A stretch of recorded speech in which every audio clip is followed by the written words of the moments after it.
Memang PSI ini agak telat sebenarnya mengamplifikasi faedah dan magnet Pak Jokowi sebagai bagian penting dari mereka. Mereka mengamplifikasi itu setelah memasuki masa kampanye yang ya hanya berjalan kurang lebih sekitar 75 hari, yang menurut saya ini terlampau singkat sebenarnya untuk memperkenalkan kepada publik bahwa Pak Jokowi itu sangat teridentifikasi dengan PSI.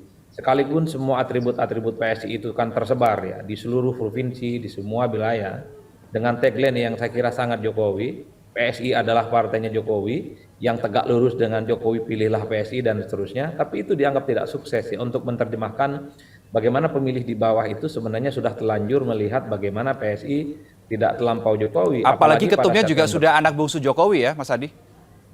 betul, itu tidak terlampau ngefek, Mas. Apalagi pada saat yang bersamaan sebenarnya Pak Jokowi ini memang hanya di akhir-akhir aja berkampanye dan mendoakan semoga PSI itu lolos ke parlemen. Tapi pada saat yang bersamaan ketika wajah Pak Jokowi dan secara formal juga tidak pernah meninggalkan PDIP, itu yang kemudian membuat kenapa pemilih-pemilih PDIP khususnya itu tidak mampu melakukan migrasi dan melakukan perpindahan politik ya kepada PSI secara umum.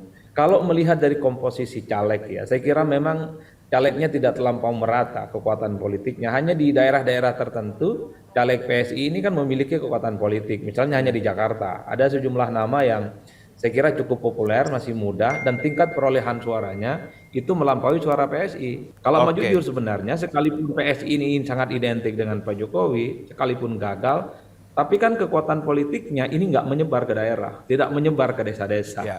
Jadi daerah-daerah yang misalnya akses terhadap internet, dunia pengetahuan mereka tidak didapatkan melalui media sosial, Hmm. mereka itu tidak ngerti sebenarnya siapa ini PSI dan siapa caleg-caleg mereka yang bertarung. Oke.